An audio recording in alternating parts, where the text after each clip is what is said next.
गणेश श्री गणेश।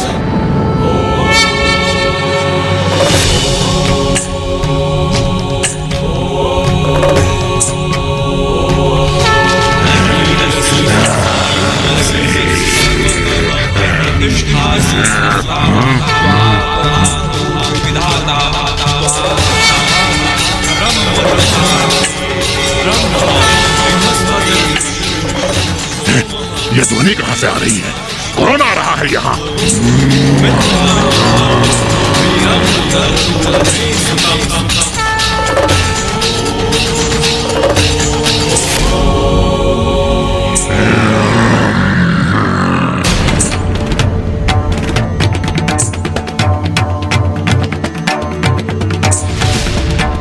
इस ऋषि को क्या ज्ञात नहीं कि मेरे आतंक के कारण कोई भी यहाँ विनोदक सरोवर तक आने का दुस्साहस नहीं करता।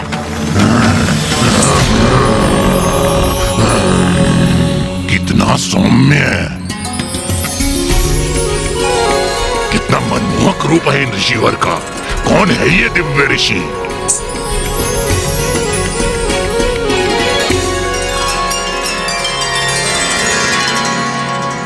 मेरे ध्यानस्थ के लिए यही उचित स्थान है।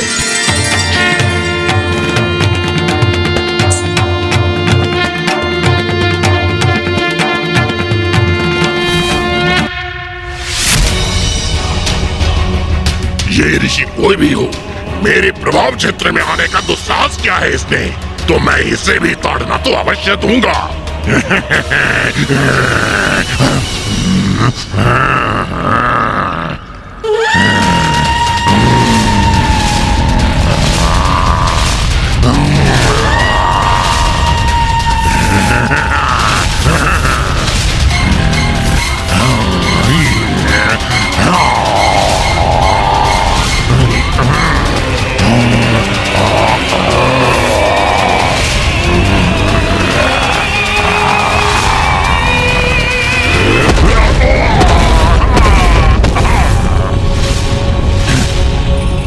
ये क्या हुआ? इस ऋषि ने अपनी प्रबल ऊर्जा से पीछे धकेल दिया मुझे। ऐसा तो आज तक कोई नहीं कर सका। इस ऋषि ने मुझे चुनौती देने का दुस्साहस किया है, तो उसका परिणाम भी अवश्य भुगतेगा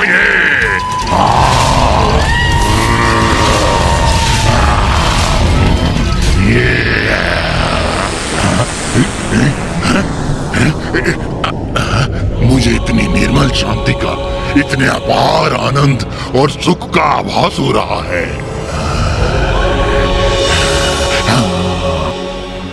इस सरोवर पर आने वाले तीर्थ यात्रियों को क्यों सताते हो तुम?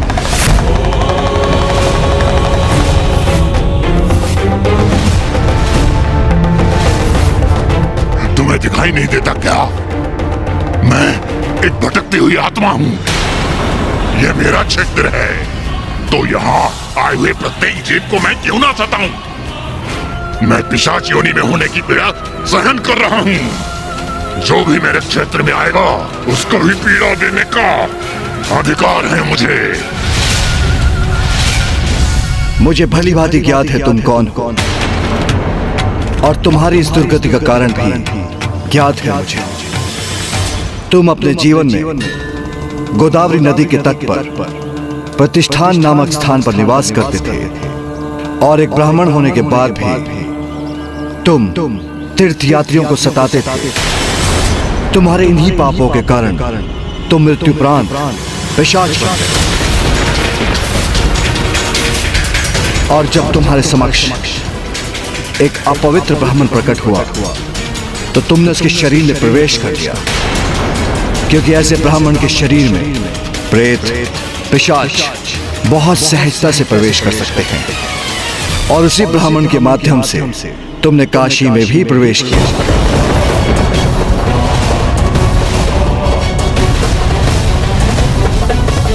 आपको तो मेरे विषय में सब कुछ ज्ञात है।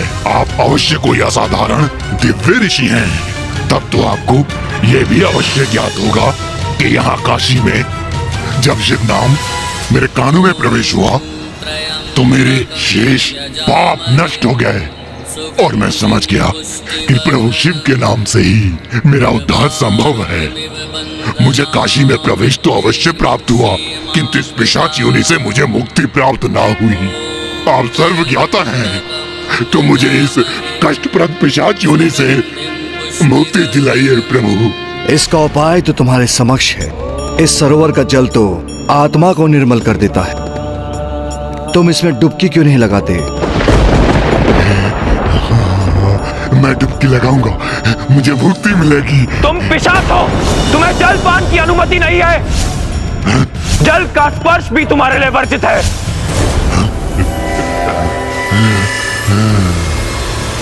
आप सर्वज्ञाता हैं, तो आपको यह ज्ञात हुई नहीं कि एक पिशाच को जल स्पर्श करना भी वर्जित है।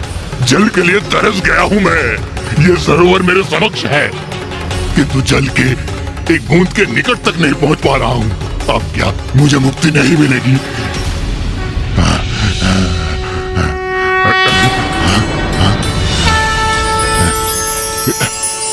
नमो देव्यै महादेव्यै शिवाय। ये पवित्र दिव्य भस्म है।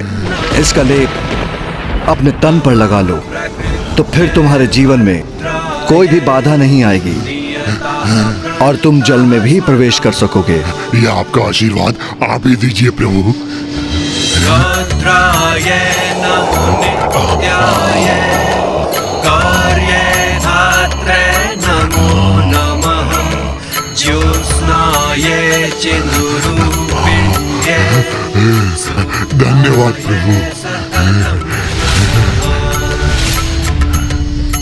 तत्पश्चात महादेव के भस्म ने उस पिशाच को सरोवर के जल में उतरने में सहायता प्रदान की और इस प्रकार पिशाच के जल में डुबकी लगाते ही वो अपने सभी पापों से मुक्त होकर अपने वास्तविक रूप में आ गया।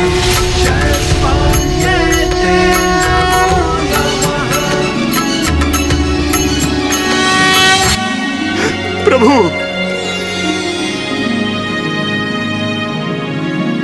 आप कोई साधारण ऋषि नहीं हैं, आप तो स्वयं महादेव हैं।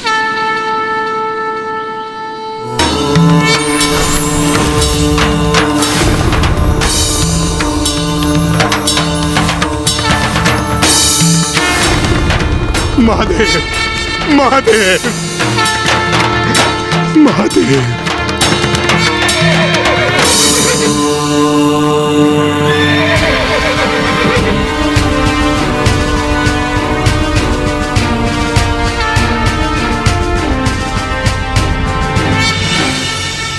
इस सरोवर में स्नान करने से तुम्हारे सभी शेष पाप भी मिट गए। अब तुम पिशाच योनि से मुक्त हो गए हो। इसलिए तुम्हें ये देवदूत अपने साथ स्वर्ग लोक ले जाने आए हैं। महादेव, आपने कृपा कर मेरा मार्गदर्शन किया, मुझे पिशाच योनि से मुक्ति प्रदान किया और साक्षात दर्शन देकर मुझे धन्य कर दिया। आपके आशीर्वाद स्वरूप मैं आपसे कुछ और मांगने का अधिकारी तो नहीं हूं प्रभु, किंतु क्या इसके पश्चात भी आप मुझे इसकी अनुमति देंगे? अवश्य। बोलो वत्स, क्या चाहते हो तुम? प्रभु, आज तक यहाँ आने वाले जीवों को मैं इसी कारणवश सताता रहा क्योंकि मैं स्वयं अप्रसन्न था, किंतु मैं अब सभी को उस शांति और मुक्ति से अवगत कराना चाहता हूं जिसका आभास मुझे पिशाच योनि से मुक्ति प्राप्त कर स्वयं हुआ। कृपया इस स्थल को ऐसी दिव्यता प्रदान कीजिए कि मेरे समान यदि कोई पिशाच इस सरोवर में स्नान करे तो उसे पिशाच योनि से मुक्ति प्रदान हो।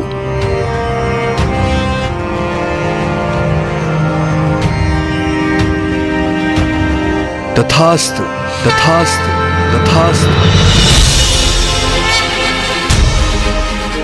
आज से ये तीर्थ स्थल पिशाच मोचन के नाम से विख्यात होगा और जो भी पिशाच यहाँ स्नान करेंगे मैं विश्वनाथ मंदिर में स्थित रहकर उन्हें वहीं से आशीष दूंगा और मेरी कृपा से तुम्हारे समान उन्हें भी मुक्ति प्राप्त होगी।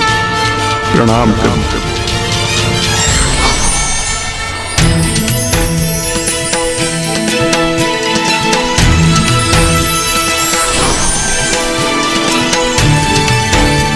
प्रणाम महादेव।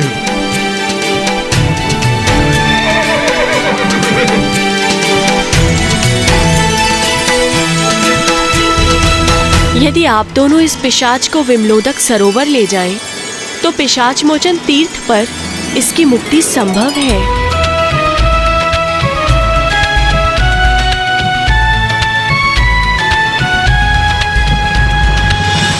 हमारा मार्गदर्शन करने के लिए कोटि कोटि धन्यवाद माता। आप हमें जाने की आज्ञा दीजिए। प्रणाम माँ गंगा।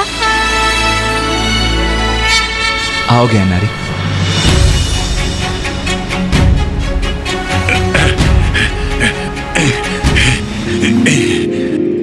अब उचित है। हाँ, मुझे आवाज हो रहा है। हाँ, सफलता निकट है, क्योंकि उस स्थल का नाम पिशाच मोचन सर्वथा उपयुक्त है। अब मुझे इस पिशाच योनि से मुक्ति अवश्य प्राप्त होगी। देवी पार्वती, मुझे क्षमा कीजिएगा। मैंने आपके दोनों पुत्रों को विमलोदक सरोवर अर्थात पिशाच मोचन घाट की ओर भेजा है, ये ज्ञात होते हुए कि काशी में बिना महादेव द्वारा भस्म प्राप्त किए किसी भी पिशाच की मुक्ति संभव नहीं। किंतु देवी, ये मुझे करना पड़ा, क्योंकि पिशाच मोचन घाट जाते समय आपके पुत्र उस मार्ग से होकर जाएंगे जहां आपका मंदिर स्थित है, और मुझे विश्वास है कि आप अवश्य उनकी सहायता करेंगी। इसके साथ ही आपके दोनों पुत्र आपकी अवस्था से भी अवगत हो जाएंगे देवी, जो कदाचित महादेव को पुनः काशी लौटाने का कोई नवीन मार्ग प्रशस्त करेगा। माँ गंगा की कथा के अनुसार पिशाच मोचन सरोवर में ज्ञानारी जी को मुक्ति अवश्य मिल जाएगी, किंतु मुझे आभास हो रहा है कि ये इतना सरल भी नहीं होगा जितना प्रतीत हो रहा है।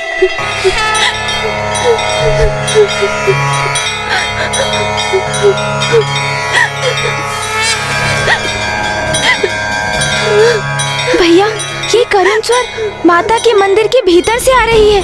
हमें देखना होगा भैया कि इस करुण स्वर के पीछे क्या कारण है। आइए हम भीतर चलते हैं।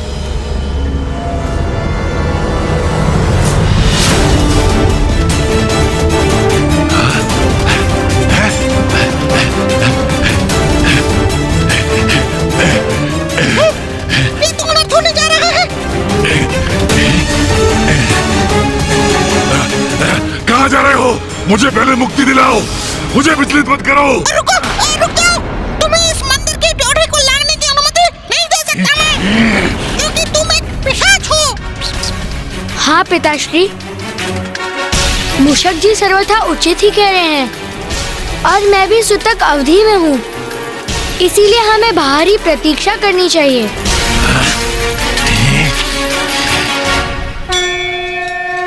मैं ये समझने में असमर्थ हूँ कि हो क्या रहा है। हम यहाँ मेरी मुक्ति के लिए आए हैं, अथवा हमारे यहाँ आने का कारण कुछ और ही है। पिताश्री, कदाचित आपकी मुक्ति किसी और बड़े उद्देश्य की पूर्ति का साधन है। कदाचित प्रभु की कोई महान लीला प्रकट होने वाली है पिताश्री। ये काशी है, महादेव की प्रिय नगरी, संपूर्ण दिव्यता की केंद्र स्थली, और ये तो हमारा सौभाग्य है कि हम इस महान नगरी काशी में महादेव के प्रिय स्थल पर उनके दिव्य लीला के मध्य में है।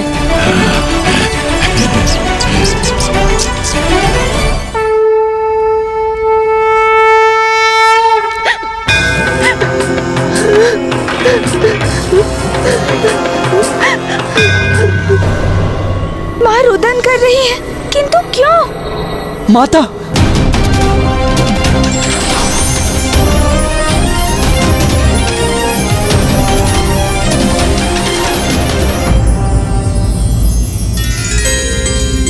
प्रणाम माता।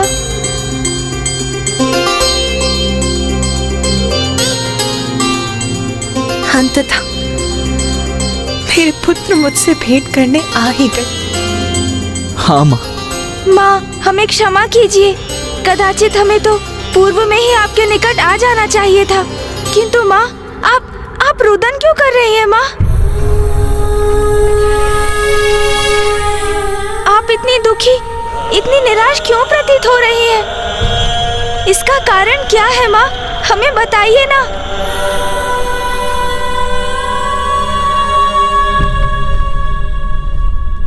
मेरे पुत्र तो मेरे समक्ष है, किंतु मैं तो मेरे स्वामी के दर्शन के लिए अधीर हूं, उन्हीं की प्रतीक्षा कर रही हूं। माँ, तो मैं अभी पिताश्री का आह्वान करता हूँ, वो भी शीघ्र आपके निकट पहुँच जाएंगे। पुत्र गणेश, स्वामी काशी में प्रवेश नहीं कर सकते, क्योंकि काशी के राजा देवदास ने उन्हें काशी में नहीं प्रवेश करने के वचन से बांध दिया। क्या? मात्र एक राजा होकर उसने इतना बड़ा अनुचित कृत्य किया, परमेश्वर महादेव को काशी से विलग कर दिया। मेरी माँ को मेरे पिताश्री से विलग कर दिया उसने। इतना बड़ा दुस्साहस किया उसने। अब दिवोदास का अंत निश्चित है। दिवोदास!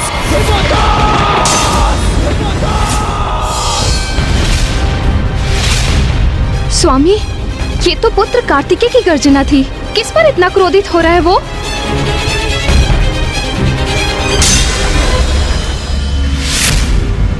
राजा देवदास।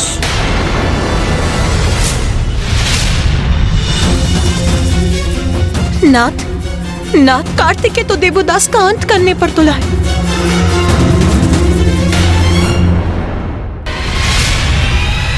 राजा देवदास को उचित दंड दूंगा मैं।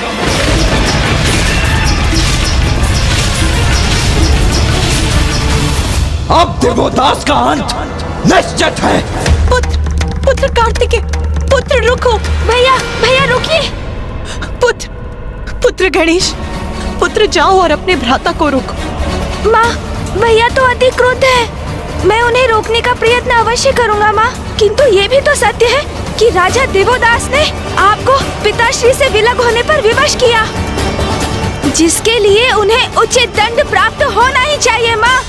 पुत्र गणेश, राजा देवदास ने जो भी किया उसमें कुछ भी अनुचित नहीं, इसीलिए जाओ और जाकर अपने भ्राता को रोको और उन्हें लौटाकर यहाँ लाओ। ये मेरा आदेश है पुत्र।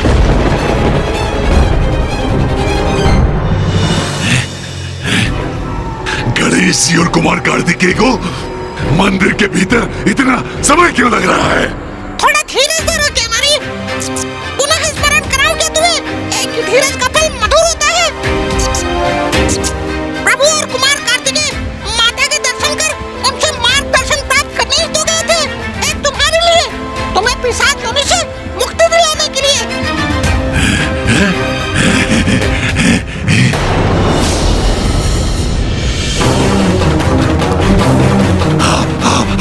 कुमार कार्तिकेय आ गए।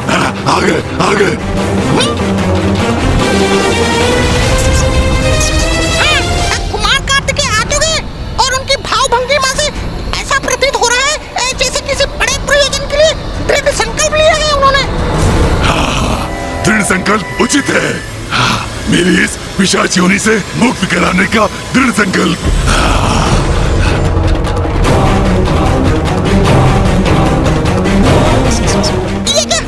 कुमार कार्तिकेय तो अति कुपित और उत्तेजित प्रतीत हो रहे हैं।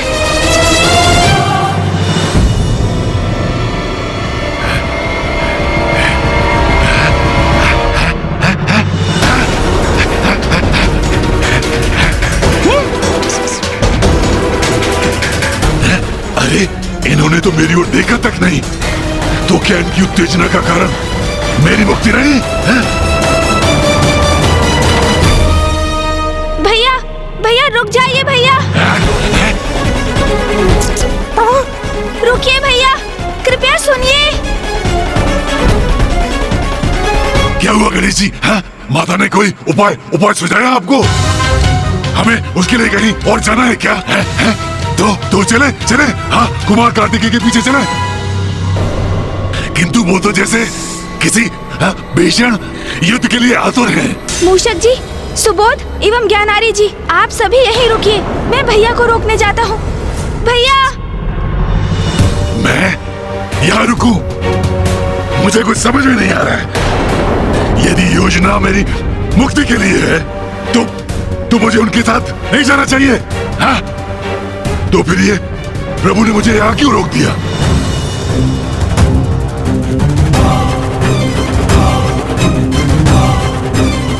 भैया, भैया कृपया करके रुक जाइए भैया, रुक जाइए। किसी भी स्थिति में कार्तिकेय को रोकना ही होगा। काशी के राजा दिवोदास के विरुद्ध कोई भी कदम उठाने का अर्थ होगा।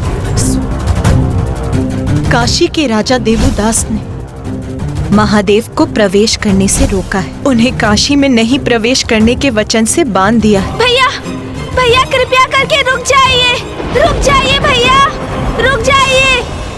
भैया, भैया तो ना ही सुन रहे हैं और ना ही रुक रहे हैं। अब मुझे ही कुछ करना होगा।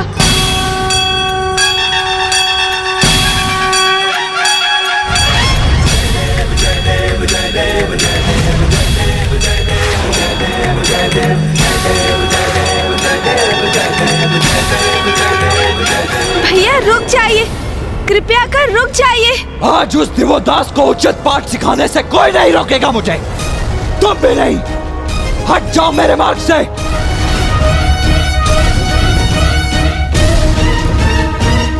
गणेश, क्रोधावेश की इस अवस्था में मत आओ मेरे समक्ष। हट जाओ मेरे मार्ग से।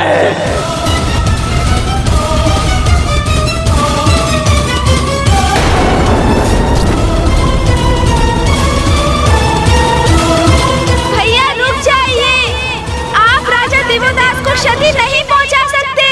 ये माता का आदेश है भैया।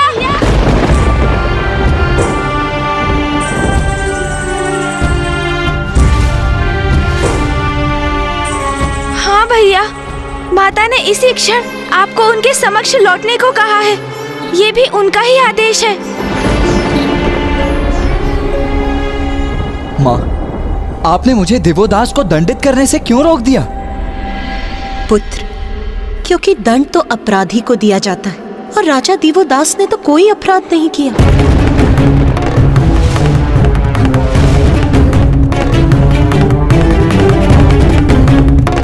किंतु माँ, राजा दिवोदास के कारण ही तो पिताश्री को काशी और आपके अंश को यहाँ अकेले छोड़कर जाने पर विवश होना पड़ा था। फिर आप उसके अपराध को नकार क्यों रही हैं? पुत्र, क्योंकि राजा दिवोदास तो भक्त शिरोमणि है, भक्त प्रहलाद के ही समान भक्ति के महान उदाहरण है। वो कैसे माता? पुत्र, मुझे ज्ञात है तुम अत्यंत व्यथित और क्रुद्ध हो, किंतु आवेग में आकर कुछ भी करने के पूर्व तुम्हें इस घटना के दोनों पक्षों को ज्ञात करना आवश्यक है। अभी तो तुम्हें केवल इतना ही ज्ञात है कि राजा दिवोदास के कारण तुम्हारे पिताश्री को काशी का त्याग करना पड़ा, किंतु वो ये करने के लिए क्यों प्रेरित हुए ये तुम्हें कहाँ ज्ञात है पुत्र? तो मुझे समझाने की कृपा कीजिए माँ, क्योंकि जितना मुझे ज्ञात है उसके अनुसार तो दिवोदास आपका और पिताश्री का बहुत बड़ा अपराधी है। तो फिर सुनो पुत्र, मनुकुल में उत्पन्न राजा दिवोदास पूर्व में राजा रिपुंजय के नाम से प्रसिद्ध थे। एक कर्तव्यनिष्ठ और न्याय प्रिय राजा होने के साथ साथ वो ब्रह्मदेव के भी बहुत बड़े भक्त थे। ओम ब्रह्मदेवाय नमः, ओम ब्रह्मदेवाय नमः। ब्रह्मदेव के प्रति इतनी निष्ठा और भक्ति थी राजा निपुंजय के मन में कि बिना किसी वरदान की अपेक्षा किए उन्होंने ब्रह्मदेव की घोर तपस्या की। ओम ब्रह्मदेवाय नमः, ओम ब्रह्मदेवाय नमः, ओम ब्रह्मदेवाय नमः, ओम ब्रह्मदेवाय नमः, ओम ब्रह्मदेवाय नमः, ओम ब्रह्मदेवाय नमः, ओम ब्रह्मदेवाय नमः, ओम ब्रह्मदेवाय नमः। नाथपुत्र रिपुंजय तो आपकी इतनी घोर तपस्या में लीन है कि मैं उसके स्वर से उसको होने वाले अपार कष्ट का अनुमान लगा सकती हूँ। किंतु वो स्वयं उस पीड़ा के आभास से अनभिज्ञ है। अब मुझे अपने भक्त रिपुंजय को कष्ट से मुक्ति दिलाने, उसका तप समाप्त कराने और उसको वरदान देने जाना ही होगा। ओम ब्रह्मदेवाय नमः।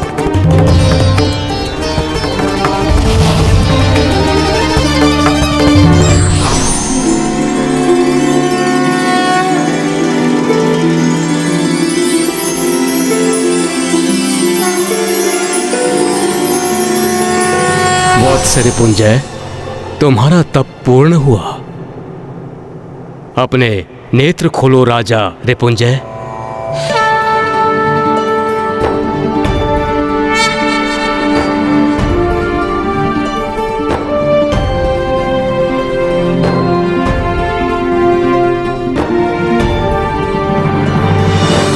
पुत्र रिपुंजय, मैं तुम्हारे तप से प्रसन्न हुआ।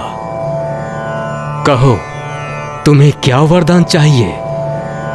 प्रभु, ये तप मैंने वरदान के लिए नहीं किया। आपके प्रत्यक्ष दर्शन रूपी आशीर्वाद पाकर मैं तृप्त हो गया। आप मेरे तप से प्रसन्न हुए प्रभु। मेरे लिए तो सबसे बड़ा वरदान यही है। पुत्र रिपुंजय, तुम एक आदर्श राजा हो, न्याय प्रिय हो, धर्मनिष्ठ हो। संसार को तुम्हारे जैसे राजा की आवश्यकता है। तो आज से तुम वनों, पर्वतों, सागरों और समस्त वसुंधरा की देखरेख करो। तुम्हारे धर्मनिष्ठ राज्य से प्रभावित होकर सभी देवता तुम पर सदैव अपने आशीर्वाद की वर्षा करते रहेंगे। नागराज वासुकी तुम्हें अपनी पुत्री अनंग मोहिनी का हाथ प्रस्तुत करेंगे। तुम उसे अपनी धर्म पत्नी के रूप में स्वीकार करो और समस्त संसार पर राज्य करो।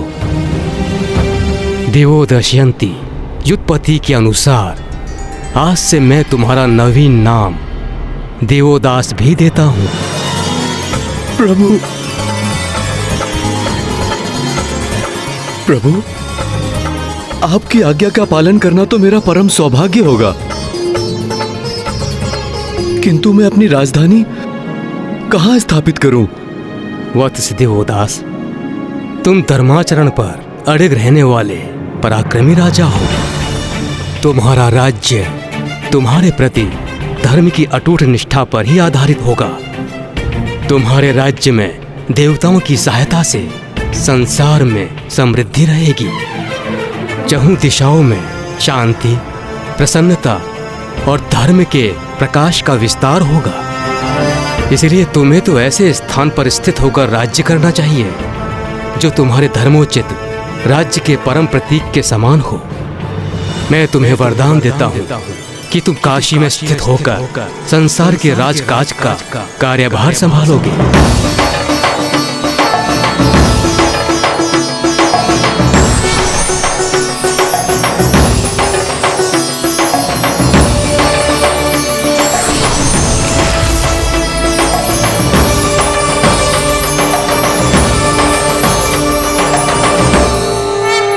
जाओ पुत्र देवोदास, काशी जाकर संसार पर राज्य करने का अपना कर्तव्य निभाओ।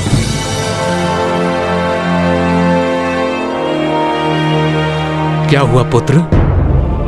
तुम्हारे मुख पर यह संकोच कैसा? क्या तुम दिए हुए वरदान से प्रसन्न नहीं हो? आपने इतने महान कार्य के लिए मुझे चुना, मैं तो अति हर्षित हूं, किंतु समस्त जगत महादेव को ही अपना राजा मानता है और अब आपने मुझे काशी नरेश के पद पर स्थापित किया है। प्रभु, आपके दिए कर्तव्य का निर्वहन तो मैं तभी कर सकूंगा जब महादेव काशी का पूर्ण रूप से परित्याग करने की कृपा करेंगे।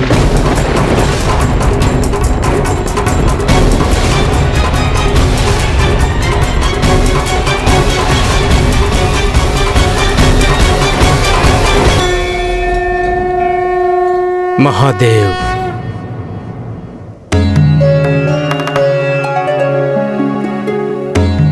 ब्रह्मदेव, क्या हुआ?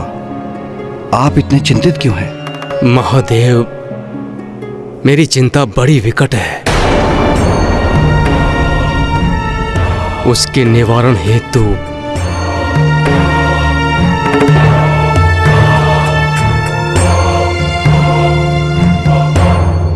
आपको काशी का परित्याग कर यहां से प्रस्थान करना होगा।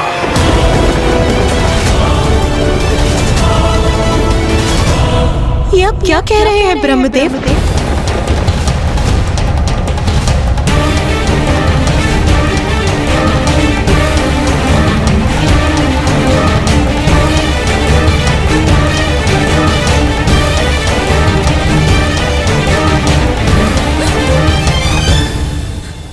क्या मैंने उचित सुना? क्या आपने मेरे स्वामी को, महादेव को, काशी से प्रस्थान करने के लिए कहा? क्यों किया आपने ऐसा ब्रह्मदेव? महादेव को काशी का परित्याग करना पड़ेगा? ये तुम क्या कह रहे हो वत्स? प्रभु, एक राज्य के दो राजा कैसे हो सकते हैं? इसलिए काशी का भी तो एक ही राजा हो सकता है। धर्म के अनुसार यही उचित है। और यदि हम धर्म का पालन नहीं करते तो प्रभु आप पर असत्य का दोष लगेगा, जो मैं कदापि स्वीकार नहीं कर सकता। प्रभु, मुझे ज्ञात है कि आपके द्वारा दिए गए वरदान से आपके समक्ष कठिन स्थिति उत्पन्न हो गई है। यदि आप चाहें तो कि मैं काशी नरेश के पद ग्रहण करने के प्रस्ताव से पीछे हट जाऊं? नहीं वत्स, मैं तुम्हें वरदान दे चुका हूं और वरदान को लौटाना संभव नहीं है। कदापि नहीं।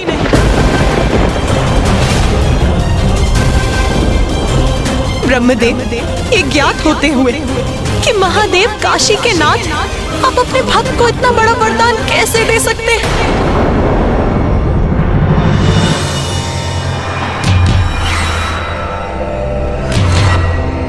उमा, ब्रह्मदेव ने तो अपने भक्त को उसके तप के फलस्वरूप वरदान दिया था। मैं काशी छोड़ने के लिए विवश हो जाऊं, इसलिए नहीं। मैं स्वयं जाकर राजा दिवोदास से संवाद कर इस उलझन का उचित निदान ढूंढ लूंगा।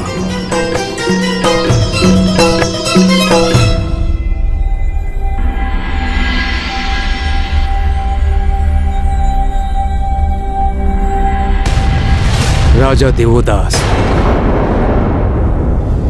ब्रह्मदेव, प्रभु, आपके मुख की वेदना से स्पष्ट हो रहा है कि आप ये कठिन संवाद महादेव से कर चुके हैं। किंतु प्रभु, हम सबका भला इसी में है और मुझे पूरा विश्वास है कि महादेव भी इस बात को अवश्य समझेंगे। क्या अवश्य समझूंगा मैं?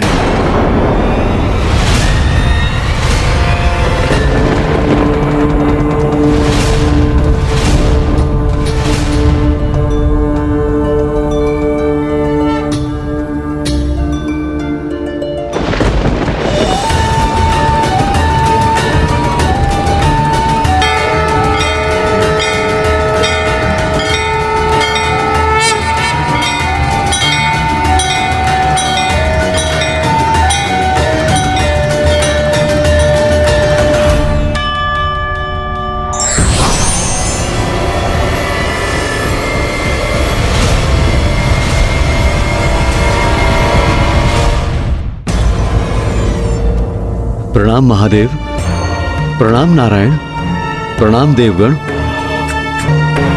महादेव, आप अवश्य समझ गए होंगे कि ये स्थिति मेरे लिए कितनी विकट है।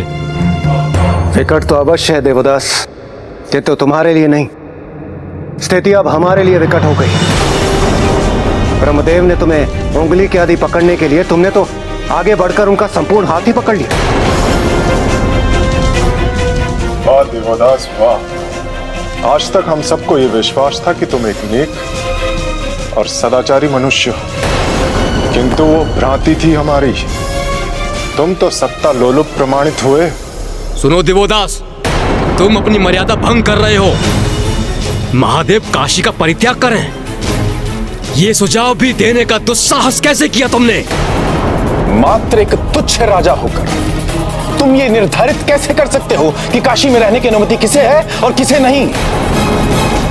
महादेव काशी के नाथ हैं, वो यहां से कहीं नहीं जाएंगे। अपितु तुमको यहां से प्रस्थान करना होगा देवदास। तुमने उचित नहीं किया देवदास। महादेव जो जगत पिता है, तुमने उन्हीं को उनका निवास छोड़ने के लिए कह दिया। मैं तो बस इतना सुनिश्चित करने का प्रयत्न कर रहा हूं नारायण कि मेरे आराध्य ब्रह्मदेव पर धर्म भंग करने के पाप का कलंक न लगे। मेरे तप से प्रसन्न होकर मेरे द्वारा कोई वरदान मांगे बिना ही संसार के हित में उन्होंने उस शासन की बागडोर सौंप दी, और इसी क्रम में उन्होंने मुझे काशी से इस कर्तव्य के निर्वाह करने का आदेश दिया, जिसके लिए मेरा काशी नरेश घोषित होना अति आवश्यक है और यही धर्म के अनुरूप है। इसीलिए तो मैं मात्र ब्रह्मदेव के दिए हुए वरदान को ही सार्थक करने का प्रयत्न कर रहा हूं। महादेव, यदि आपकी अनुमति हो तो मैं इस कथन को और भी स्पष्ट करने हेतु आपसे कुछ और प्रश्न पूछूं? अवश्य पूछो दिवदास।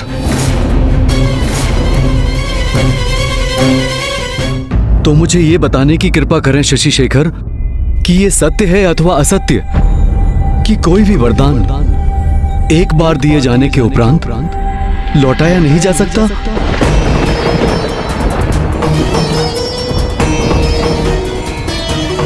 सत्य है। तो फिर ये सत्य है कि असत्य?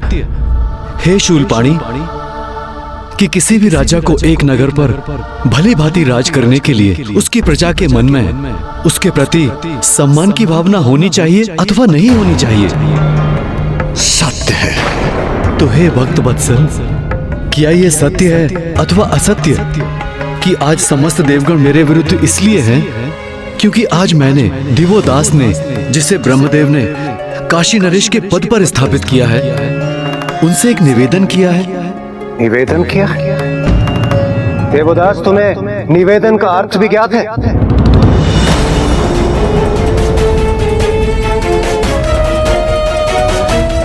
सत्य है, ये भी सर्वथा सत्य है। ये सत्य है अथवा असत्य महादेव कि आप सर्वोच्च सम्मानित जगत पिता महेश्वर विश्वनाथ यदि काशी में ही स्थित रहेंगे तो निरंतर ऐसा ही होता रहेगा? यदि मैं राजा होने के नाते कोई निर्णय लूंगा किंतु देवता एवं शेष प्रजा मेरे उस निर्णय को ठुकरा देंगे और प्रत्येक समस्या के समाधान के लिए वो आपके निकट आएंगे, तब मैं राजा होने का कर्तव्य कैसे निभा सकूंगा? सत्य है। महादेव, ब्रह्मदेव मुझे दिए हुए वरदान को लौटा नहीं सकते, किंतु यदि आप काशी में रहें तो काशी में 2 राजा हो जाएंगे और ब्रह्मदेव का वरदान दोषयुक्त हो जाएगा और मेरे आराध्य को असत्य दोष का सामना करना होगा।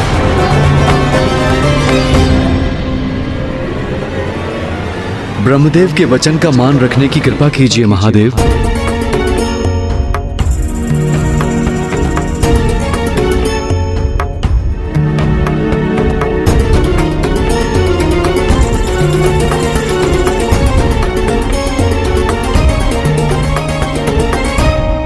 महादेव, काशी में मात्र एक ही राजा रह सकता है, फिर वो काशी राजा आप हैं अथवा मैं। इसका निर्णय मैं आप पर छोड़ता हूं प्रभु, और यदि राजा बनने का कर्तव्य मुझे पालन करना है तो आपको काशी छोड़कर जाना होगा महादेव। आपको काशी छोड़कर जाना होगा। आपको काशी छोड़कर जाना होगा। आपको काशी छोड़कर जाना होगा। आपको काशी छोड़कर जाना होगा।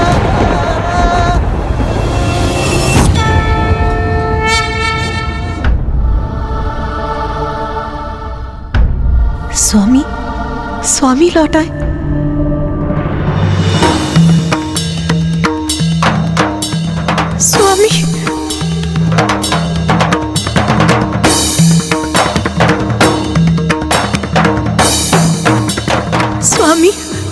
समस्या का निदान हो गया ना? दिवोदास समझ गया ना? समझ ही गया होगा। मुझे तो पूर्व ही ज्ञात था ये तो मात्र एक भूल है। आप उसे अपनी तर्क शक्ति से उसकी भूल समझा ही देंगे, सब उचित हो जाएगा। ब्रह्मदेव मुझे दिए हुए वरदान को लौटा नहीं सकते, किंतु यदि आप काशी में रहें तो काशी में 2 राजा हो जाएंगे और ब्रह्मदेव का वरदान दोषयुक्त हो जाएगा। और यदि राजा बनने का कर्तव्य मुझे पालन करना है तो आपको काशी छोड़कर जाना होगा महादेव। उमा, मुझे काशी छोड़कर जाना होगा। मुझे काशी छोड़कर जाना होगा।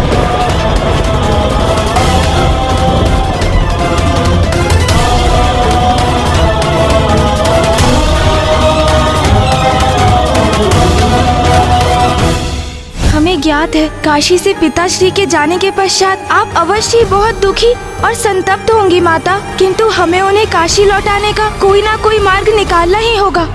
कहाँ है आप गणेश जी? मेरी मुक्ति का क्या हुआ? आपने वचन दिया था। यदि पिताश्री काशी में नहीं रहेंगे तो समस्त अतृप्त आत्माओं को मुक्ति मिलना असंभव हो जाएगा, क्योंकि उन्हीं के तारक मंत्र से भूत पिशाचों को मुक्ति मिल पाती है। पिताश्री के बिना तो काशी अपूर्ण है माता, हम उन्हें लौटाकर कैसे लाएंगे? मैंने भी ज्ञानारी जी को उनके पिशाच योनि से मुक्ति दिलाने का वचन दिया है। पिताश्री के बिना ये सब कैसे संभव हो पाएगा माता? ब्रह्मदेव द्वारा वरदान प्राप्त कर चुके काशी के नवीन सम्राट दिवोदास ने उनके समक्ष अपना तर्क सदक पक्ष रखा, तो फिर स्वामी ने भी निश्चय कर लिया।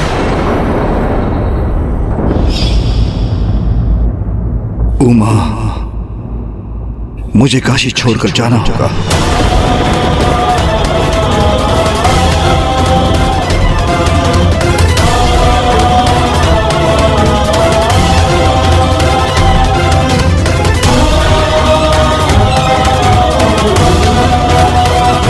दिवोदास उचित कहता है उमा, ब्रह्मदेव ने उन्हें वचन दिया है, उनके वचन का मान तो मुझे किसी भी अवस्था में रखना होगा।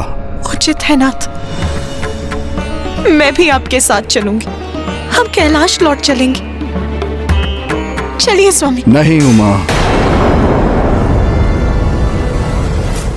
आप जगत माता हैं, स्वयं प्रकृति हैं। आपके बिना संसार का भरण पोषण असंभव है।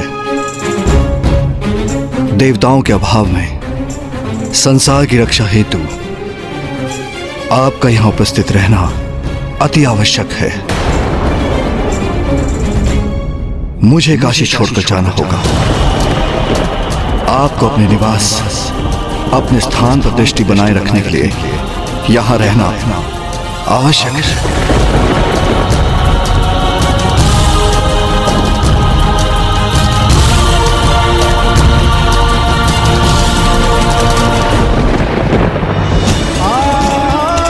स्वामी,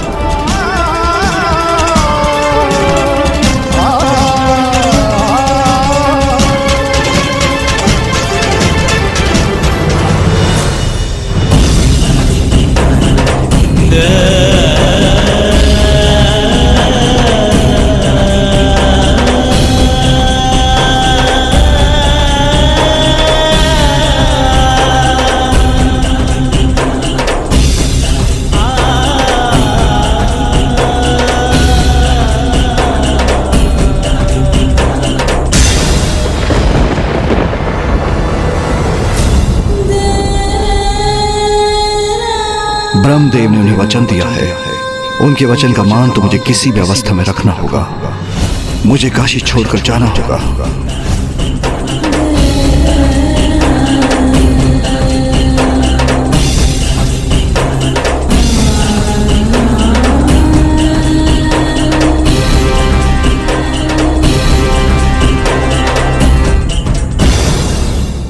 जिस दिवस काशी मेरे स्वामी से रिक्त हुआ, उसी दिवस देवताओं के अंश भी काशी छोड़कर चले गए।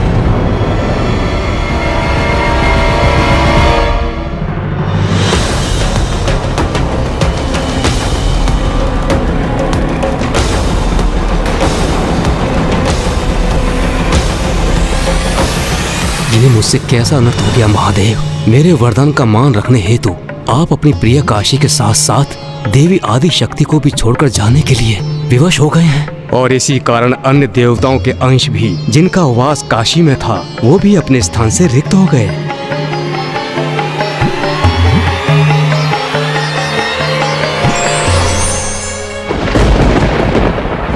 और तब से मैं मेरे स्वामी के आदेश का पालन करते हुए यहाँ स्थित हूँ और उनके लौटने की प्रतीक्षा कर रही हूँ।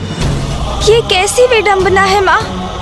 भक्त के लिए भगवान ने अपने निवास का भी त्याग कर दिया और आप अपने पति के लिए अर्थात पिताश्री के लिए उनके उस निवास को संभाल कर रख रही है। ज्ञात नहीं, मुझसे विलग होकर मेरा स्मरण भी करते हैं वो, क्या मेरा विचार भी करते हैं वो, अथवा अपने ध्यान में इतने लीन हो गए हैं कि मुझे भूल ही गए। पिताश्री आपको भूल जाए, ये कैसे संभव है माँ? ये संशय भी भला कैसे उत्पन्न हो सकता है आपके मन में?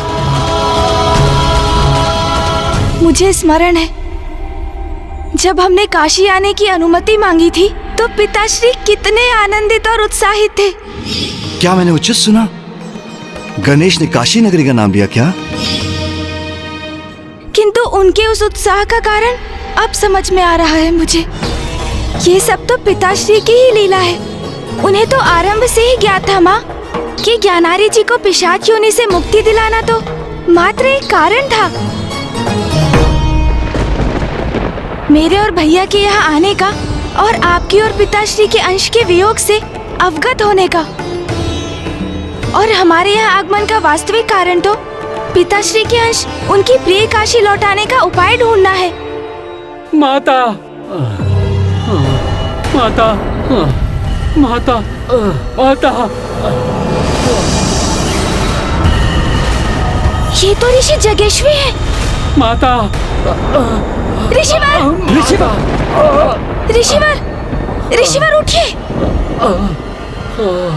माता, मेरे प्राण जाने को हैं। बस एक बार प्राण त्यागने के पूर्व महादेव के साक्षात दर्शन करने का इच्छुक हूँ माता। अब आप ही इसका कोई उपाय कर सकती हैं माता। साक्षात दर्शन करवा दीजिए महादेव, महादेव।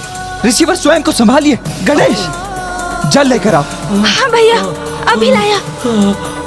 महादेव। गणेश, शीघ्रता करो।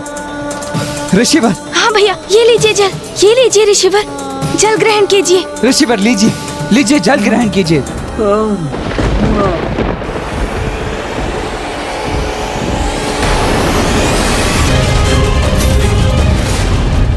जब तक महादेव के साक्षात दर्शन नहीं कर लूंगा निर्जल ही रहूंगा। माँ, ये जल को अस्वीकार क्यों कर रहे हैं? ये महादेव के साक्षात दर्शन करने के पूर्व अपना शरीर नहीं त्यागना चाहते, इसलिए जल ग्रहण करने से मना कर रहे हैं पुत्र। किंतु ये भी कैसे संभव होगा पुत्र, क्योंकि स्वामी का तो काशी में प्रवेश ही वर्जित है। ओम नमः शिवाय। ऋषिवर तो अपनी चेतना खो रहे हैं। माँ, अब तो स्थिति द्विगुणित हो रही है और विकट बनती जा रही है। यहाँ ऋषि जगेश्वी को यदि पिताश्री के दर्शन प्राप्त ना हुए तो वो अपने प्राण त्याग देंगे, और बाहर ज्ञानारी जी का पिशाच बड़ी आतुरता से भैया और मेरे द्वारा उनकी मुक्ति का उपाय करने की प्रतीक्षा कर रहे हैं।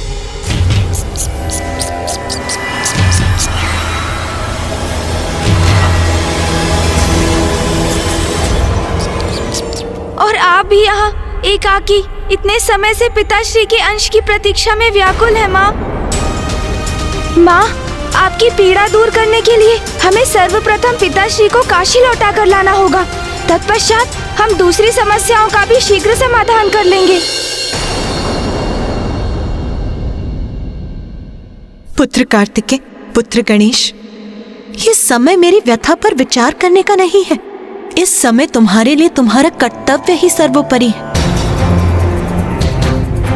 पुत्र, ज्ञानरी का पिशाच ही तुम्हें काशी लेकर आया है, इसीलिए सर्वप्रथम तुम्हें उसी की समस्या का निवारण करना चाहिए, उसे मुक्ति दिलाने का उपाय करना चाहिए पुत्र। किंतु माँ, हम तो कितने समय से इसी का प्रयास कर रहे हैं और बार बार उसमें विफलता ही प्राप्त हो रही है हमें।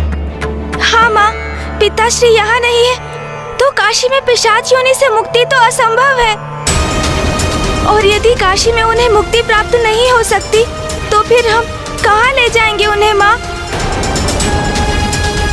कहाँ ले जाकर मुक्ति दिलाएंगे ज्ञानारी जी के पिशाच को? हाँ माँ।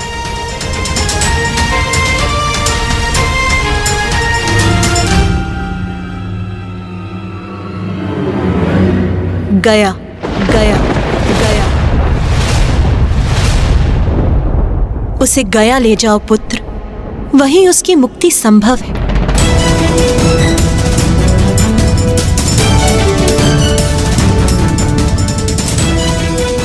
किंतु माँ, जो कार्य काशी में संभव नहीं हुआ वो गया में भला कैसे संभव हो सकता है? पुत्र, गया वो धाम है जहाँ पिंड दान होने पर मृत जीव आत्माओं को सद्गति अवश्य प्राप्त होती है, और ऐसा गयासुर को प्राप्त वरदान के कारण है। गयासुर अर्थात एक असुर? एक असुर को इतना बड़ा वरदान कैसे प्राप्त हुआ माँ? पुत्र, गयासुर एक असुर अवश्य था, किंतु वो नारायण का परम भक्त भी था, और राजा दिवोदास के ही समान वो नेक, सदाचारी और धर्मनिष्ठ था। अच्छा माँ, किंतु उसने इतना बड़ा वरदान कैसे प्राप्त किया? पुत्र, नारायण भक्त गयासुर ने अपने आराध्य नारायण को प्रसन्न करने के लिए भीषण यज्ञ आरंभ किया। ओम नमः विष्णु शंखाय मम सर्व मनवांछित फल प्रदान गुरु गुरु स्वाहा। ओम नमः विष्णु शंखाय मम सर्व मंगल कामना पूर्ति फलम गुरु गुरु गुरु स्वाहा। ओम नमो विष्णु शंखाय मम सर्व मंगल कामना पूर्ति फलम गुरु गुरु स्वाहा।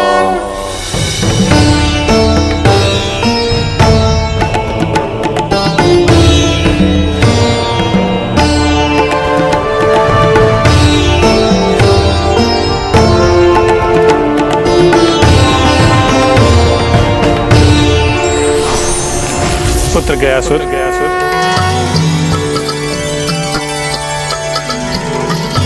प्रभु, नारायण मेरे आराध्य, मैं तुम्हारे तप से अत्यंत प्रसन्न। कहो कहो, क्या वरदान चाहिए तुम्हें? मुझे तो मात्र आपका तप करने से ही अपार सुख और शांति की प्राप्ति होती है, और आपने तो मुझे साक्षात दर्शन देकर कृतार्थ कर दिया प्रभु।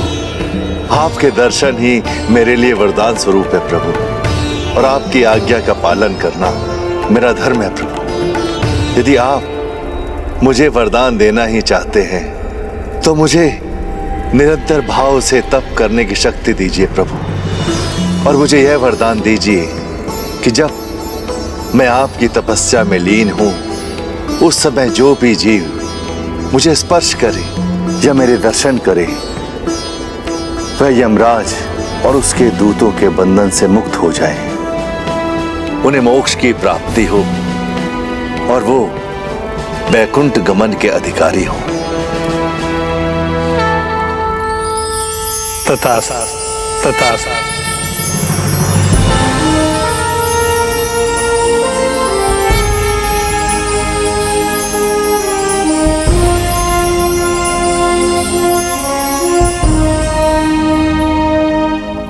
आपके इस आशीर्वाद के लिए आपका कोटि कोटि धन्यवाद प्रभु। और इस प्रकार गयासुर के वर प्राप्ति से सृष्टि का संतुलन बिगड़ने लगा। दुर्जन अत्याचारी पुरुष पाप कर गयासुर का स्पर्श कर लेते थे और मोक्ष पाकर वैकुंठ पहुंच जाते थे। हम पापियों के साथ न्याय करने में, उनको दंडित करने में असमर्थ हैं प्रभु, और गयासुर के प्रभाव से पापी भी मोक्ष के अधिकारी बने हुए हैं। और अधिकतर जीव मोक्ष की प्राप्ति कर रहे हैं। इसलिए पुनर्जन्म का चक्र भी खंडित होता जा रहा है। यह अनर्थ कब तक होता रहेगा महाराज? आप यथाशीघ्र कुछ कीजिए, अन्यथा सृष्टि का घोर अनिष्ट हो जाएगा। मैं शीघ्र अतिशीघ्र इस चिंता को त्रिदेव के समक्ष रखूंगा। अब वही इसका कोई समाधान सुझाएंगे।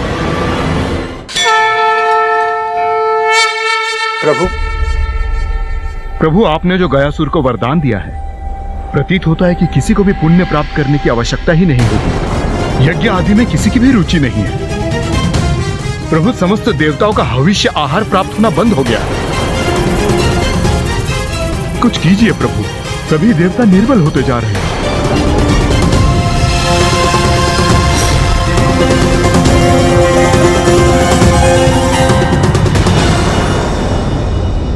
महादेव, यदि ऐसा ही होता रहा तो जिस संसार की रचना आपने और माता आदिशक्ति ने की है, वो जीवों से रिक्त हो जाएगा। नहीं, इस समस्या का एक ही समाधान है, गयासुर की मृत्यु हो। जब वो ही नहीं होगा तो उसके माध्यम से किसी को मुक्ति भी नहीं प्राप्त हो पाएगी। सृष्टि के हित के लिए मुझे उसका अंत कर ही देना चाहिए। नहीं देवराजेंद्र, गयासुर मेरा भक्त है, निर्दोष, निष्कपट। मैं मानता हूं कि संसार की सुरक्षा आवश्यक है, किंतु उसके लिए किसी निर्दोष का वध करना कदापि उचित नहीं। और वैसे इस समय आप सभी देवताओं में कोई इतना सामर्थ्य नहीं कि गयासुर को क्षति पहुंचा सके। किंतु नारायण, क्योंकि मेरे वरदान के कारण उसके चारों ओर एक प्रबल ऊर्जा है। अब यदि मैं आपका सुझाव स्वीकार भी कर लूं ना देवराजेंद्र, तो आपकी शक्ति उस प्रबल ऊर्जा को भेद कर गयासुर का वध नहीं कर सके। हमें कोई ना कोई उपाय तो निकालना ही होगा, वो भी शीघ्र अतिशीघ्र।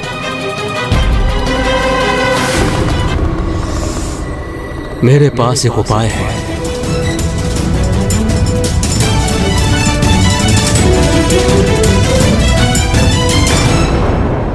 ओम नमः विष्णु शंखाय मम सर्व मंगल कार्याय पूर्ति नमः कुरु कुरु स्वाहा। ओम नमः विष्णु शंखाय मम सर्व मंगल कामना पूर्ति फलम कुरु कुरु स्वाहा। गयासुर,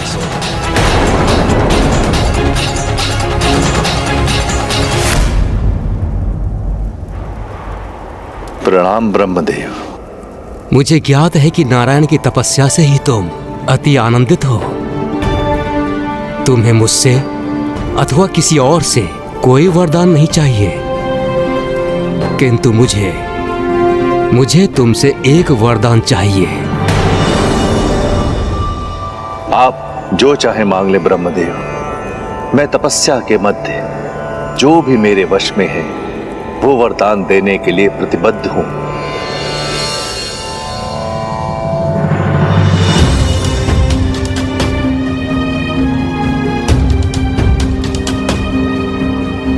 गयासुर, नारायण द्वारा तुमको दिए गए वरदान से पवित्र हुए तुम्हारे तन पर विराजमान होकर मैं यज्ञ करने का इच्छुक हूं।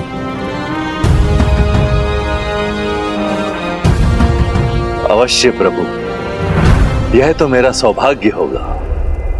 जब तक मैं तुम्हारे तन पर आरूढ़ होकर ये यज्ञ संपन्न नहीं कर लेता, किसी को भी हमारे निकट आकर मेरे यज्ञ में व्यवधान डालने की अनुमति नहीं होगी। अपनी इस युक्ति से ब्रह्मदेव ने यह सुनिश्चित किया कि अयोग्य जीव गयासुर के दर्शन अथवा स्पर्श के माध्यम से मोक्ष न प्राप्त कर सके। ब्रह्मदेव के आग्रह को अपना सौभाग्य मानकर गयासुर ने ब्रह्मदेव के प्रस्ताव को स्वीकार किया और स्वयं पृथ्वी पर लेट गया। उसका विशाल शरीर 5 कोस के क्षेत्र में फैल गया और ब्रह्मदेव उस पर स्थित होकर यज्ञ करने लगे।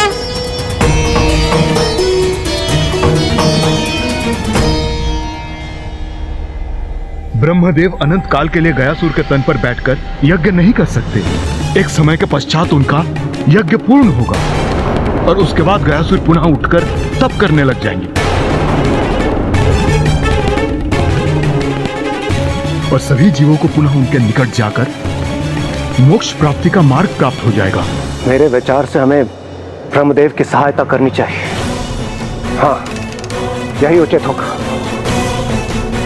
हमें गयासुर के भिन्न अंगों पर स्थापित होकर अपने भार से उसे दबाए रखना होगा, जिससे कि वो उठ न सके। किंतु उसकी विशाल काया के कारण हम देवताओं को सम्मिलित रूप से प्रयास करना चाहिए। संसार की भलाई एवं सृष्टि के नियम पूरक संचालन के लिए गयासुर का पृथ्वी पर लेटना ही आवश्यक था, और जिसके लिए देवताओं ने एक सम्मिलित प्रयास किया। देवता गयासुर को उठने से रोकने के लिए उनके भिन्न भिन्न अंगों पर जाकर स्थित हो गए। हमारे भार से गयासुर पर कोई प्रभाव नहीं पड़ रहा, हमें उस पर और भी भार डालना होगा।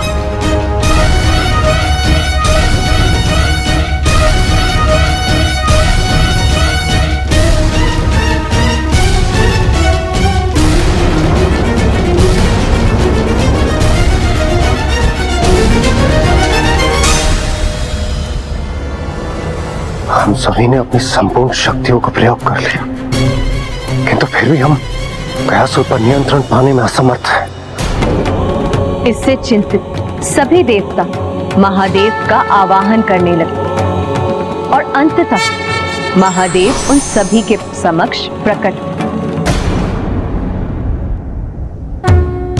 गयासुर नारायण का परम भक्त है, इसलिए इतना बल उसमें नारायण की परम भक्ति से ही उत्पन्न हो रहा है। इसलिए आपकी समस्या का समाधान तो नारायण ही कर सकते हैं। इसलिए आप सभी नारायण का ही आह्वान कीजिए।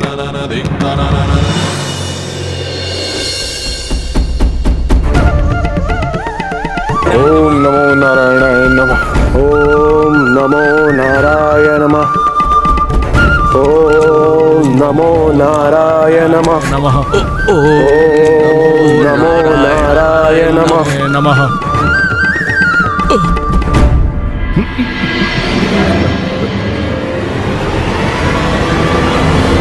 तो क्या माँ, देवताओं के गुहार लगाने पर क्या मामा जी उनकी रक्षा के लिए प्रस्तुत हुए? गयासुर से संबंधित इस घटनाक्रम में प्रभु की कौन सी लीला नहीं थी और क्या प्रयोजन था उसका?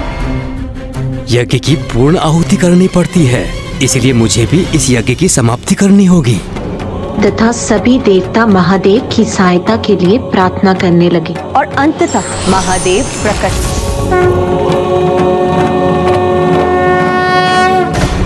गयासुर नारायण का परम भक्त है, इसलिए इतना बल उसमें नारायण की परम भक्ति से ही उत्पन्न हो रहा है। इसलिए आपकी समस्या का समाधान तो नारायण ही कर सकते हैं। इसलिए आप सभी नारायण का ही आह्वान कीजिए।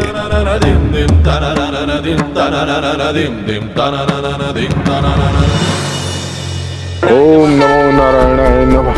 ओम नमो नारायण नमः। ओम नमो नारायण नमः। ओम नमो नारायण नमः।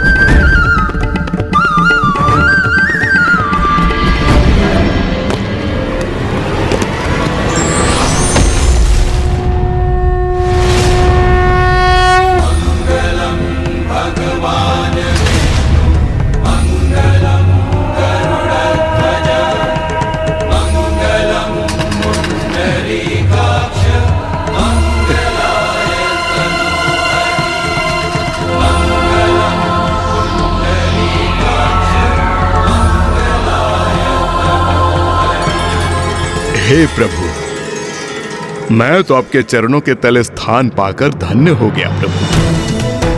प्रभु, यदि आपकी आज्ञा हो तो मैं पूरा जीवन अचल आपके चरणों के नीचे स्थित रहूं। मैं तुम्हें आदेश देता हूं गयासुर कि तुम धरती में समा जाओ, ताकि कोई भी अपने पापों का प्रायश्चित किए बिना मात्र तुम्हारे निकट आकर मोक्ष न प्राप्त कर सके। प्रभु, मैं आपके आदेश का पालन अवश्य करूंगा।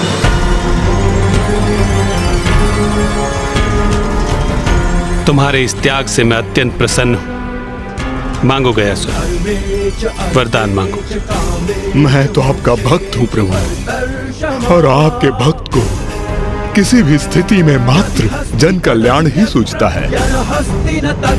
इसीलिए आप मुझे ये वरदान दीजिए कि आप मेरे हृदय में सदैव, जब तक सृष्टि रहेगी, श्री विग्रह रूप में स्थित रहेंगे प्रभु। और इस क्षेत्र में जो भी अपने पूर्वजों का पिंड दान करेगा, उसे सद्गति की प्राप्ति होगी प्रभु।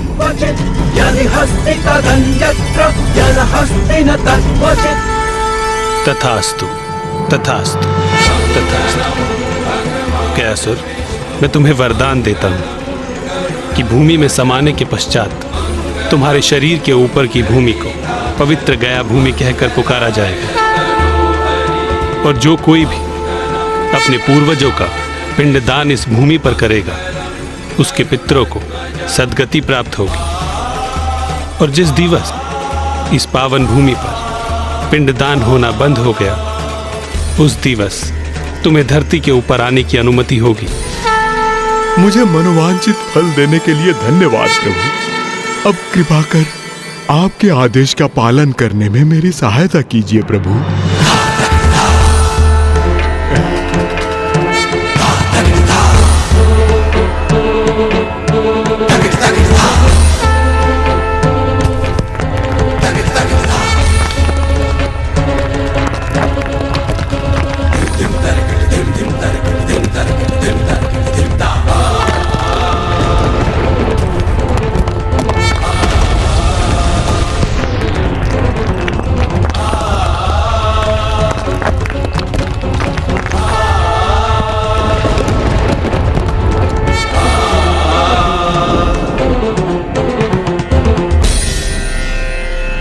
पुत्रों, ज्ञानरी के पिशाच और सुबोध को गया ले जाओ।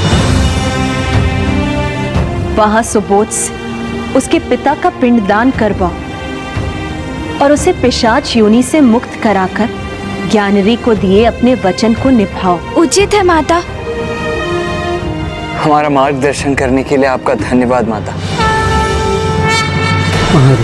ऋषिवर की अवस्था तो और भी गंभीर होती जा रही है। पानी माँ, ऋषि जगेश्वर तो अत्यंत रुग्ण अवस्था में प्रतीत हो रहे हैं। हाँ पुत्र, ऋषिवर की स्थिति तो बिगड़ती ही जा रही। यदि वो अन्न और जल से वंचित रहे तो शीघ्र ही उनका अंत हो जाएगा, और अब उनके जीवन की मात्र 30 श्वासों की अवधि शेष। महादेव, महादेव। माँ, यदि हम पिताश्री के काशी आगमन का उपाय नहीं कर सके तो हम सब ब्रह्म हत्या के दोष के भागी बनेंगे।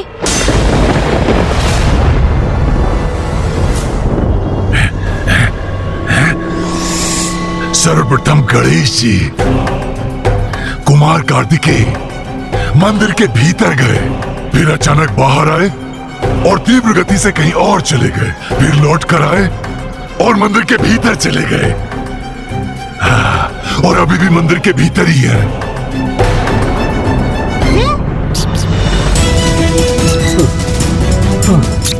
महादेव, वो देखिए, प्रभु आ गए।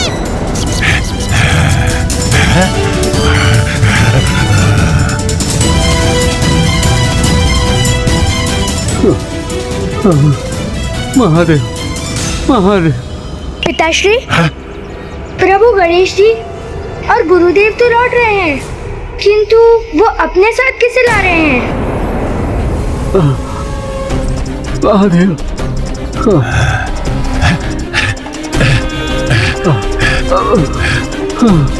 महादेव, महादेव।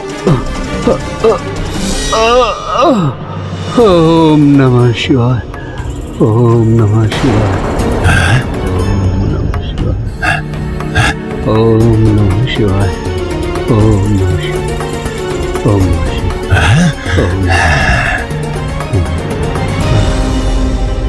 धीरज रखिए ऋषिवर, आपको कुछ नहीं होगा।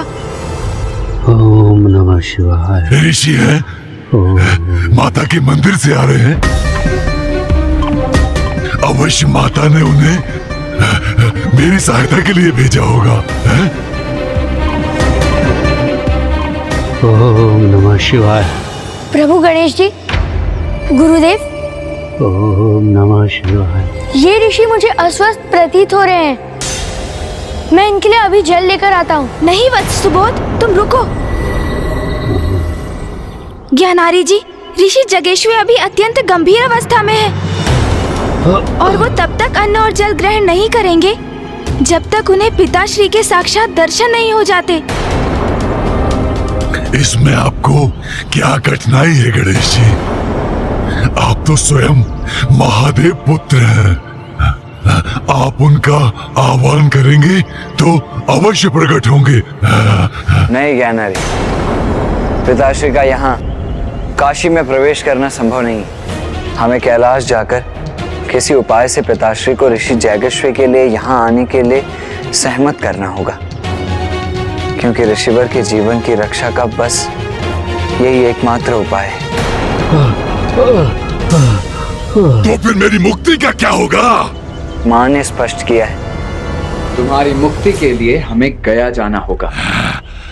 आपने इतने समय बड़े धैर्य का परिचय दिया है ज्ञानारी जी, किंतु थोड़ी और प्रतीक्षा कीजिए, हम आपको गया अवश्य ले जाएंगे। किंतु उसके पूर्व हमें ऋषिवर की अवस्था को सुधारने का उपाय करना होगा। समझ गया, सब समझ गया मैं। पहले मुझे कहा गया काशी चलो, फिर कहा गया गंगा में स्नान करो, फिर पिशाच मोचन तीर्थ करो, फिर माता के मंदिर चलो और फिर अब गया चलो।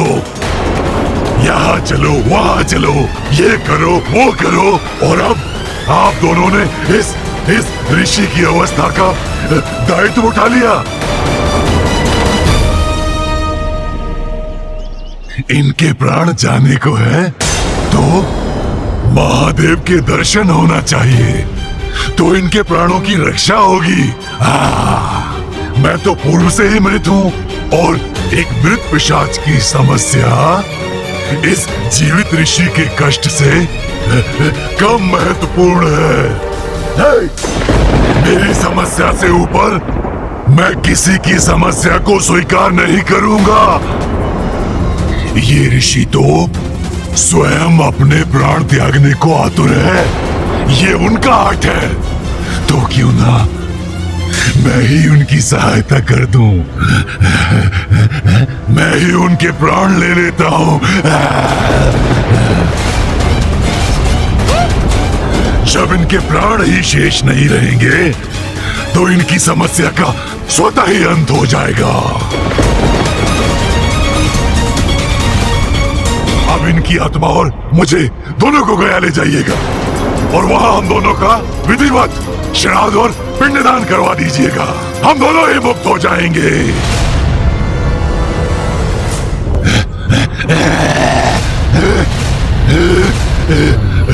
रुकिए ज्ञानारी जी। नहीं, मात्र यही मार्ग शेष है और कोई अन्य उपाय नहीं हो सकता। जब तक इसे दंड नहीं दूंगा ये पिशाच रुकने वाला नहीं है। भैया रुक जाइए। जब तक जीवित थे आप निरंतर पाप करते रहे और अब मृत्युपरांत भी आप पाप कर रहे हैं।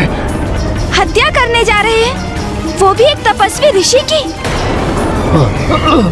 महादेव के परम भक्त की हत्या करेंगे आप। ज्ञात भी है आपको, यदि आपने ऋषि जगेश्वर का स्पर्श भी किया तो महादेव के कोप के भागी बनेंगे आप। उनकी क्रोधाग्नि भस्म कर देगी आपको।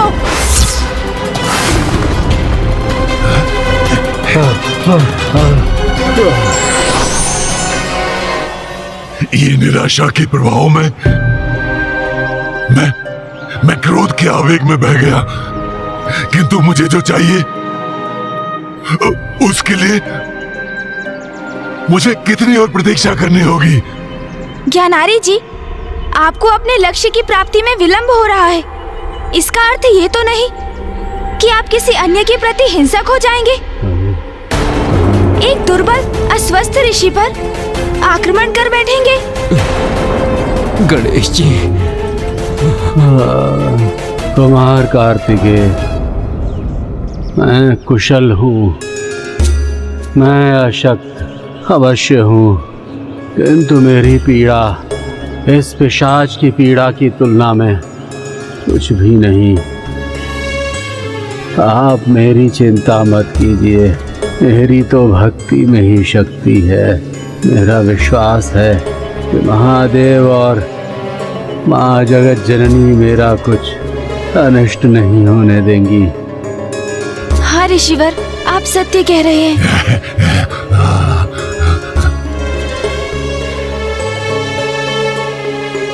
मूषक जी। जी प्रभु। आप यहीं रुकिए, ऋषिवर के निकट। कैसी आपकी आज्ञा प्रभु? हमें सर्वप्रथम अपना वचन निभाने गया जाना होगा।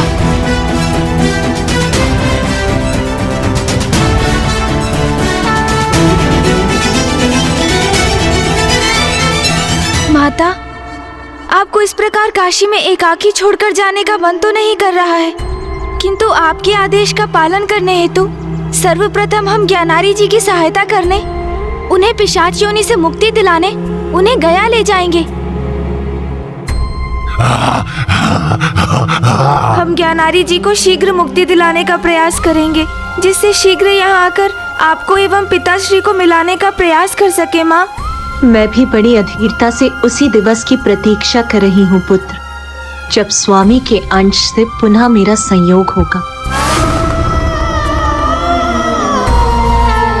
प्रिय,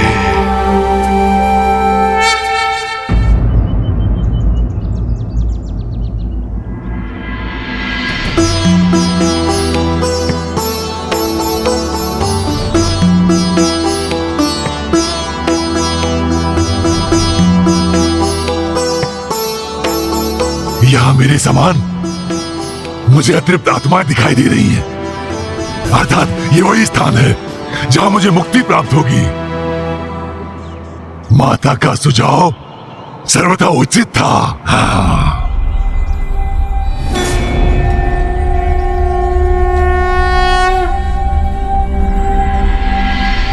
इस आत्मा को मुक्ति दिलाने के लिए हमें श्राद्ध करना होगा, परंतु मुक्ति कितनी आसानी से मिलेगी वो इस बात पे तय होगी कि जिनका पिंडदान हो रहा है वो अपने जीवन काल में कितने पाप किए हैं। पिताश्री ने तो अनेकों पाप कर्म किए हैं, उनके लिए मुक्ति पा पाना कैसे सरल हो पाएगा। किंतु जो भी हो, हमें अपने दिवंगत संबंधियों को पूर्ण रूप से मुक्ति दिलाने का प्रयास अवश्य करना चाहिए। यही हमारा धर्म है। पितृलोक वो लोक है जहाँ हमारे पूर्वजों की आत्माओं का वास होता है। चंद्रलोक स्वर्गलोक से भी उच्च स्थान पितृलोक का होता है। यदि किसी का उचित प्रकार से श्राद्ध कर्म ना किया गया हो तो मृतक की आत्मा भटकती रहती है। उसे शांति केवल उचित प्रकार से किए श्राद्ध कर्म से ही मिल सकती है। अर्थात क्या यहाँ मेरे पिता का श्राद्ध कर देने से उनकी आत्मा को सद्गति प्राप्त होगी? निस्संदेह। किंतु ब्राह्मण देवता, ये श्राद्ध कर्म होता क्या है? इस श्राद्ध का फल तुम्हारे पूर्वजों को मिलेगा। इसी से उन्हें शीघ्र मुक्ति पाने में सहायता मिलती है। इसमें 3 विधियां होती हैं: जलदान, पिंडदान और ब्राह्मण भोजन। जलदान के द्वारा उस आत्मा को जल प्रदान होता है, पिंडदान के द्वारा तृप्ति होती है और ब्राह्मण भोजन के द्वारा शेष पूर्ति होती है। अब हम पिंडदान से आरंभ करेंगे। किंतु ब्राह्मण देवता, ये पिंड क्या होता है? गणेश जी, मैं आपकी ये जिज्ञासा अवश्य शांत करूंगा। किसी भी गोलाकार वस्तु को पिंड कहते हैं। जथा पिंडे तथा ब्रह्मांडे, ये पूरा ब्रह्मांड ही 5 तत्वों जल, अग्नि, तेज, वायु और पवन से बना हुआ है। उन्हीं 5 तत्वों से अपना शरीर भी बना हुआ है। इसलिए पिंड ब्रह्मांड का प्रतीक है और ब्रह्मांड पिंड का।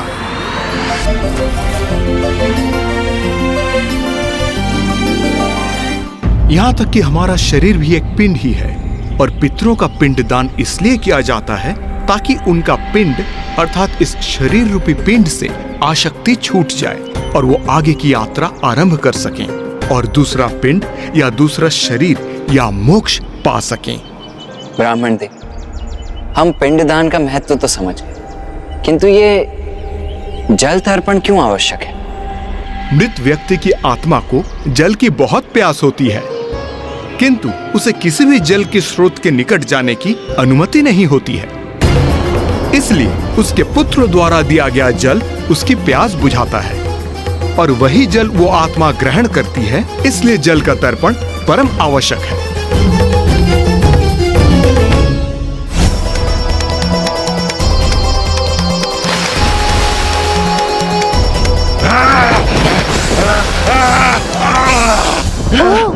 तो इसलिए माता गंगा ने ज्ञानारी जी के पिशाच को अपने जल में प्रवेश करने की अनुमति नहीं दी। अब आप सभी को समझ आया कैसी यंत्रणा सह रहा हूं मैं। इसीलिए तो आपसे बार बार कह रहा हूं, मुझे इस पिशाच योनि के कष्ट से मुक्त कराओ, मुक्त। और पितरों और देवताओं का प्रतिनिधित्व करने वाले 2 ब्राह्मणों को भोजन कराना इसीलिए आवश्यक है क्योंकि देवताओं को महाभोग प्रस्तुत किए बिना तो कोई भी पूजा संपन्न नहीं होती। और ये तो श्राद्ध है और उच्च लोक में स्थित पितृ देवताओं के समान ही होते हैं और इसीलिए पितरों को प्रसन्न करने हेतु उन्हें भोजन प्रदान करना तो अति आवश्यक है। मैं उचित कह रहा हूं ना ब्राह्मण देव? आपने सर्वथा उचित कहा कुमार कार्तिकेय जी। ब्राह्मण देवता, कृपया करके हमें ये भी बताइए कि किसी भी मृत व्यक्ति का पिंडदान कब आरंभ करना चाहिए? मनुष्य की मृत्यु के उपरांत प्रथम दिन से ही पिंडदान प्रारंभ करना चाहिए। किंतु यदि किन्हीं विशेष परिस्थितियों के कारण अथवा अज्ञानतावश कोई अपने निकट संबंधियों का पिंडदान करने में असमर्थ रहा हो तो, जैसा कि ज्ञानारी के साथ हुआ, तो इस भूल को सुधारने का क्या उपाय है? यदि मरणोपरांत किसी का पिंडदान ना हो तो ये अत्यंत दुर्भाग्यपूर्ण है। तब मृत जीव की आत्मा किसी न किसी रूप में आकर अपने संबंधियों को अवश्य सताती है। ब्राह्मण देवता, आप सर्वथा उचित कह रहे हैं। हमारे साथ भी यही हुआ है।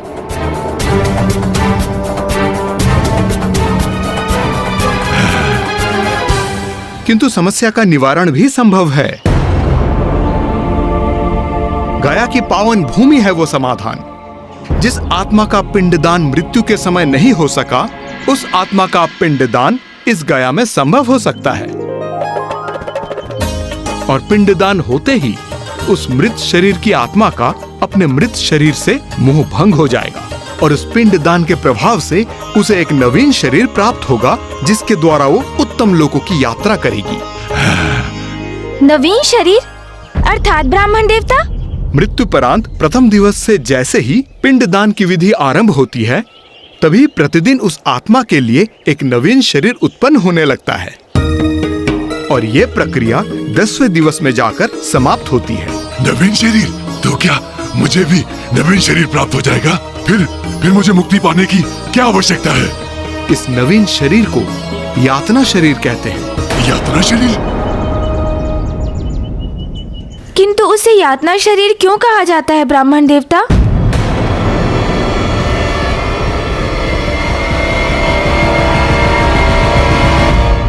मानव जीवन हमें बार बार प्राप्त नहीं होता, इसलिए इसका प्रयोग लोक कार्य और धर्म के लिए करना चाहिए, क्योंकि जीवन दुरुपयोग हमारी मुक्ति के मार्ग को कठिन बनाता है। विघ्नहर्ता श्री गणेश के अद्भुत शक्तियों से भरे वीडियोस देखने के लिए चैनल को सब्सक्राइब करना न भूलें और साथ ही बेल आइकॉन भी दबाएं।